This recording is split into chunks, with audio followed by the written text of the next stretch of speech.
My name is Clara Whitmore. I am 109 years old. And no, I am not here to sell you a miracle powder, a secret berry from a distant mountain, or a diet so strict it removes the joy from living. I have lived through 2 wars, the Great Depression, the invention of television, frozen dinners, fast food, microwave meals, and whatever it is people are calling healthy this week. I am still here. Not because I discovered something magical, but because there were certain things I simply never made a habit of eating. 7 things to be exact. I didn't obsess over calories. I didn't count macros. I didn't follow trends. I followed patterns. Long-term patterns. Longevity is rarely about what you do occasionally. It's about what you refuse consistently. Let me tell you the first 3 things I never ate, and why. 1, I never ate food that came from a window. You know the kind I mean. Food handed to you through glass, wrapped in paper, designed to be eaten in a car. When those places started appearing in the 1950s, people thought they were modern miracles. Quick, cheap, convenient. I tried it once. Greasy meat, a bun too soft to be bread, and a feeling afterward that I can only describe as fog. I didn't need a scientist to tell me it wasn't good for me. Food that is designed for speed is not designed for nourishment. It is engineered for profit, for craving, for repetition. I cooked most of my meals at home, not because I was virtuous, because I wanted to know what I was putting into my body. Flour, eggs, vegetables, meat from the butcher, fruit from the market. If I couldn't pronounce it, I didn't eat it. Your body understands real food. It does not understand laboratories. I watched neighbors make drive-through dinners a habit. I watched waistlines grow, energy shrink, pills multiply. Convenience has a cost. I chose inconvenience. 2, I never ate until I was stuffed.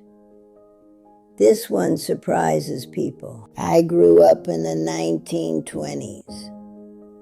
We didn't have abundance. When food was on the table, you ate gratefully. But my mother taught me something I never forgot. She said, "Clara, stand up from the table feeling like you could eat one more bite. Not starving, not deprived, just not full to the point of discomfort." Overeating became fashionable when food became cheap and constant. Portion sizes grew, plates grew, expectations grew, but your organs do not need excess. Most people eat until they feel finished. I stopped when I felt satisfied. There is a quiet difference between the 2. When you overeat daily, you stress every system: digestion, blood sugar, sleep, inflammation. You think it's harmless because it's common. Common does not mean harmless. I watched friends complain about heartburn, about sluggishness, about needing naps after meals. I rarely felt that way. I respected the signal that said, enough. That single word, enough, has protected me in more ways than food. 3. I never ate sugary breakfast. When cereals flooded the market, children were told they were healthy. Colorful boxes, cartoon mascots, sugar disguised as energy. I tasted one once at a neighbor's house. It was dessert pretending to be morning. Breakfast in my home was simple. Eggs, oats, yogurt, fruit, sometimes toast with butter, protein, fat, fiber, not sugar. What you eat in the morning sets the rhythm of your day. If you spike your blood sugar first thing, you spend the rest of the day chasing balance. I have seen generations raised on sweet breakfast, then surprised by afternoon crashes, cravings, and irritability. Energy should be steady, not theatrical. Now let me tell you the 4th and 5th things I never made a habit of eating. 4. I never drank my calories. Soda arrived like a celebration. Sweet, bubbly, addictive. People drank it with lunch, with dinner, between meals. I saw what it did. Liquid sugar bypasses the body's natural brakes. It doesn't satisfy. It doesn't nourish. It simply floods. I drank water, tea, coffee in moderation, occasionally a glass of wine with dinner when I was younger. But I never made sweet drinks a habit. Your body is built to chew most of its calories. When you drink them, you confuse hunger and satiety. I've seen people say they don't eat much while sipping sweetness all day. It adds up quietly. Longevity is about what adds up. 5. I never ate late at night. This may sound old-fashioned, but I stopped eating after dinner. Not because someone told me to, because I slept better when I did. Your body repairs itself at night.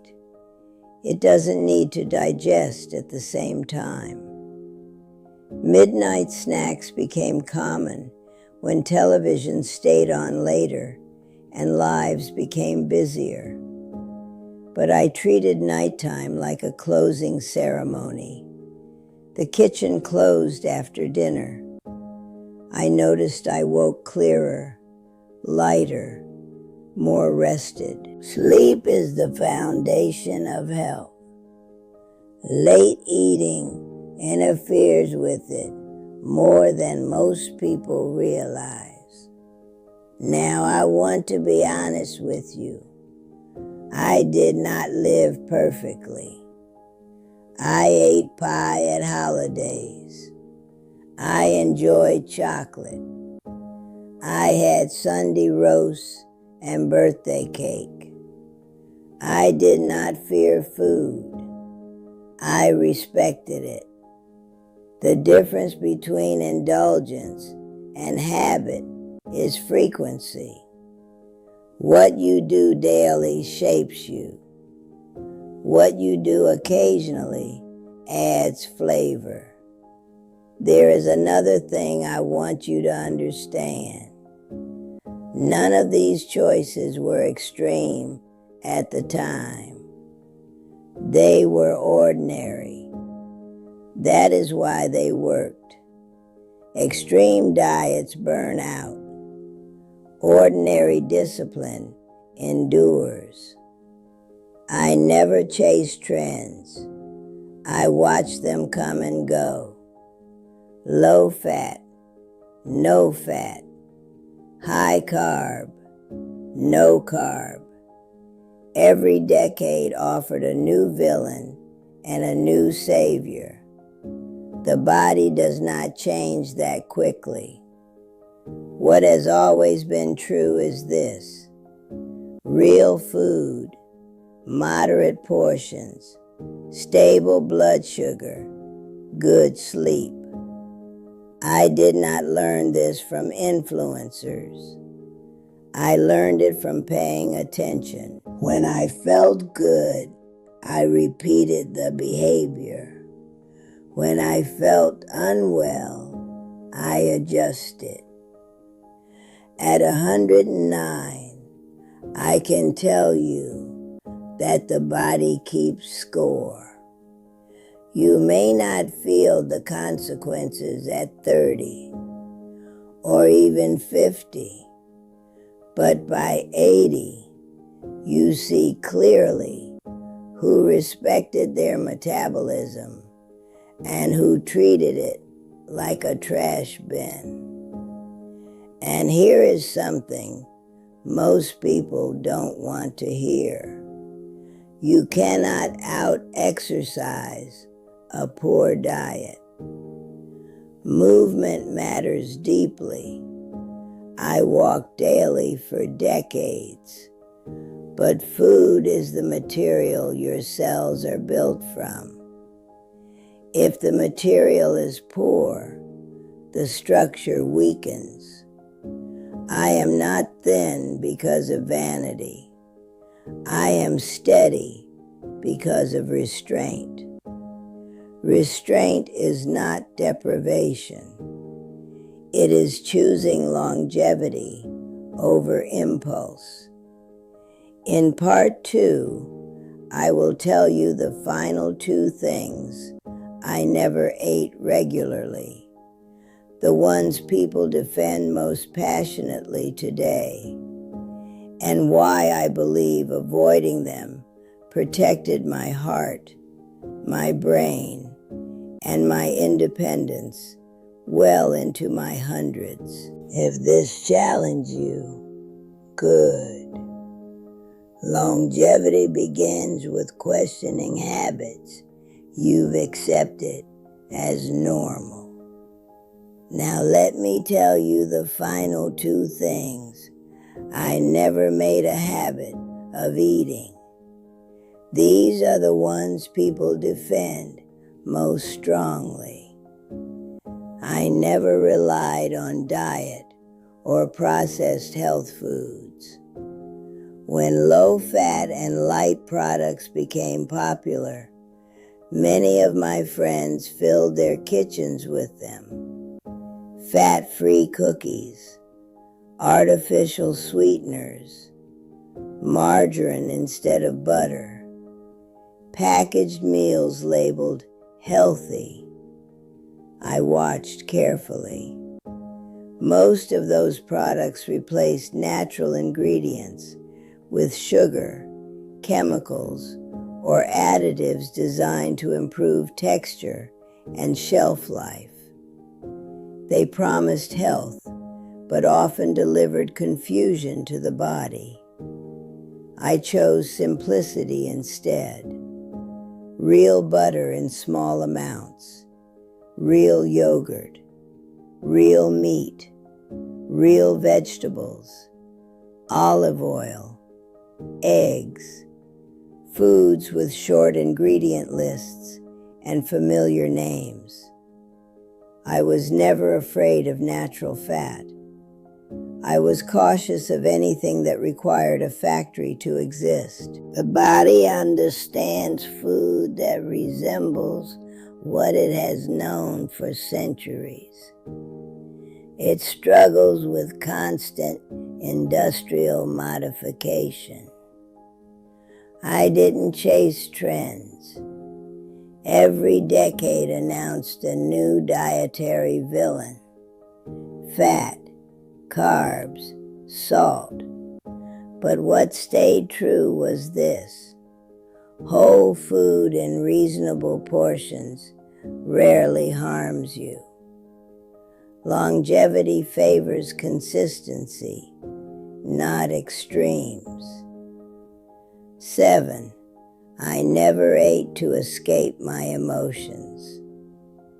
This mattered more than any specific ingredient. I never used food as comfort, distraction, or reward. That does not mean I didn't enjoy it. I baked pies. I celebrated birthdays with cake. I savored chocolate. But I did not turn to the pantry when I was lonely, anxious, or grieving. After my husband passed away, the house felt unbearably quiet. It would have been easy to fill that silence with constant snacking. Many people do. Chewing softens emotion for a moment, but it does not solve it. Instead, I walked. I wrote letters. I sat with the sadness. It was uncomfortable, but it passed cleanly. When you link food to every feeling, hunger becomes confused. Stress leads to sugar. Boredom leads to grazing. Over time, those small responses accumulate. I saw friends who were slim in youth slowly gain weight in middle age, not because they loved food too much, but because they used it to cope. Your body carries coping habits for decades. Discipline is often easier than repair. Now let me say something clearly. I did not live perfectly. I enjoyed holidays. I shared large family meals. I treated food as pleasure, but not as medicine for emotion. The difference between indulgence and harm is frequency. What you do daily shapes your future. What you do occasionally shapes your memories. At 109, I am not extraordinary. I am consistent. I never ate from a drive-through window. I never left the table stuffed. I never began my day with sugar. I never drank sweet beverages as a habit. I never made late-night eating routine. I never replaced real food with heavily processed substitutes. And I never used food to quiet my feelings. 7 quiet refusals. Small choices repeated for decades. That is often all longevity requires. Thank you for watching this video. Click here to watch another video that might interest you.